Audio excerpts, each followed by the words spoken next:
kemajuan dari penelitian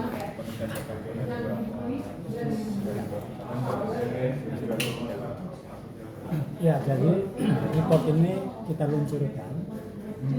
Tujuan pertama tentu saja ingin menyampaikan kepada publik, terutama para calon pemilih, mereka-mereka yang sudah menentukan pilihan atau bahkan yang belum menentukan pilihan, bahwa pemilu 2024 itu diselimuti banyak kepentingan. Salah satunya adalah kepentingan dari para pebisnis di sektor industri ekstraktif, terutama bidang pertambangan dan energi. Nah, kepentingan mereka itu bisa kita lihat mulai dari keterlibatan langsung para pebisnis ini, entah dalam kapasitasnya sebagai politisi dari partai politik tertentu maupun terlibat dalam tim pemenangan pasangan calon presiden dan wakil presiden. Nah, keterlibatan mereka tentu berangkat dari kepentingan yang sama soal bagaimana memastikan bisnis yang selama ini mereka usahakan, mereka kembangkan itu bisa semakin ekspansif begitu, lalu kemudian mendapat proteksi atau perlindungan secara hukum ketika kekuasaan politik sudah mereka raih, sudah mereka dapatkan. Dan ini kemudian menjadi sangat penting karena kepentingan mereka itu sangat terhubung dengan bagaimana situasi krisis yang selama ini terjadi. Situasi krisis ini tidak hanya terkait dengan urusan kerusakan lingkungan, tapi soal bagaimana ruang pangan warga terus tergerus begitu, bagaimana sumber air warga di berbagai macam daerah juga terus tercemar, sampai pada urusan kesehatan, sampai pada urusan juga ruang kriminalisasi yang semakin besar gitu ya, bagi warga yang selama ini mempertahankan tanah atau ruang hidupnya.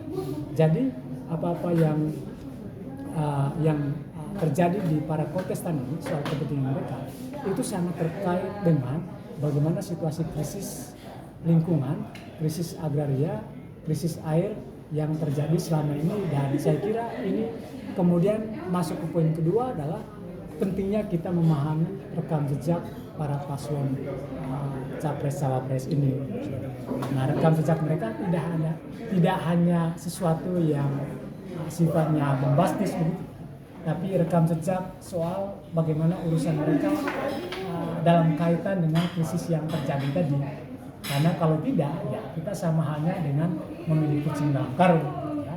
Jadi ketika mereka berkuasa, krisis kita alih-alih diselesaikan, ya terjadi justru akan semakin menumpuk dari rezim ke rezim.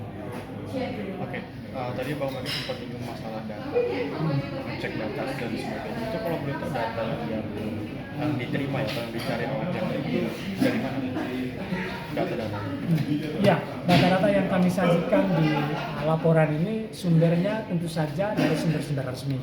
Ya, satu dari laporan dan akta perusahaan-perusahaan tambang. Lalu yang kedua adalah dokumen-dokumen pemerintah, termasuk dokumen dari perusahaan yang ada di pemerintah yang bisa diakses secara terbuka. Lalu yang ketiga tentu saja adalah pemberitaan dan investigasi dari media atau jurnalis yang secara validitas itu teruji dan bisa dipertanggungjawabkan. Nah, data-data ini kemudian kami kumpulkan, lalu kemudian kami analisis, lalu kemudian kami coba nge-track bagaimana relasinya antara pebisnis yang satu dengan pebisnis yang lain dalam satu pasangan capres-cawapres yang sama. Lalu afiliasi mereka dengan pebisnis yang lain di kontestan yang lain. Lalu kemudian di ujungnya ternyata mereka punya titik temu kepentingan yang sama, yaitu bisnis pertambangan dan energi tadi. Jadi mereka ada di seluruh pasangan capres-cawapres, yang tentu saja tidak ada satu partai politik manapun atau politisi manapun yang bergabung di tim pemenangan yang tidak punya kepentingan. Jadi itu mustahil. Ya. Jadi mereka tentu punya kepentingan, dan inilah yang kemudian kita khawatirkan. Jangan sampai kemudian seluruh berita, seluruh krisis yang selama ini kita persoalkan, kita angkat, justru terus menjadi semakin semakin kritis, semakin meluas. Kalau Bang ada dari jumlah tambang yang dipaparkan tadi, apakah sudah semuanya atau memang masih ada? Ya sebetulnya jumlah aktor yang kita munculkan dalam report ini itu belum seberapa. Jadi masih banyak sebetulnya nama-nama lain yang terafiliasi dengan berbagai macam bisnis tadi. Tapi kami kemudian sengaja memasukkan nama ini karena kami menganggap bahwa secara politik mereka punya peran yang sangat strategis di partai politik. Mereka punya peran strategis juga di tim pemenangan. Itulah yang kemudian membuat kami untuk penting meng-highlight orang-orang ini. Karena kalau misalnya kita menambahkan dengan mereka-mereka yang memang ada di tim pemenangan, ya jumlahnya pasti akan semakin bertambah. Tapi lagi-lagi tadi, karena di ujungnya ini kan, ini akan sangat terkait dengan keputusan politik. Nah keputusan politik itu kan ditentukan oleh tidak hanya si presiden dan wakil presiden, tapi oleh partai politik, entah itu pendukung atau pengusung. Nah dalam partai politik itu yang punya posisi tawar yang sangat besar tentu saja adalah ketua partai politik. Ya notabene ketua partai politik tadi dia terafiliasi secara langsung dengan berbagai macam bisnis. Jadi kira-kira konteksnya di situ justru. Tadi strategi yang digunakan oleh para tim sukses yang tadinya ada di dalam jajaran perusahaan terus menghilang itu dengan tujuan apa kira-kira? Ya tujuannya kan mengamankan kepentingan mereka kan.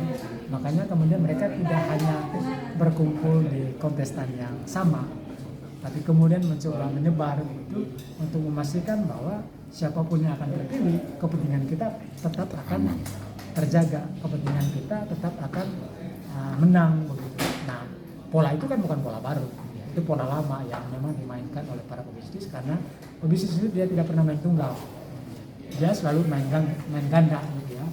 Jadi nggak pernah dia tunggal begitu kemudian dia hanya ada di satu di pasangan calon, enggak. Gitu. Jadi dia pasti akan bermain dua kaki. Artinya tuh mereka sengaja melibatkan atau meletakkan nama dari sanak saudaranya atau persis siapa betul aja ya. gitu. Tapi secara tidak langsung atau langsung mereka sebenarnya ada di dalam betul jaringan tersebut.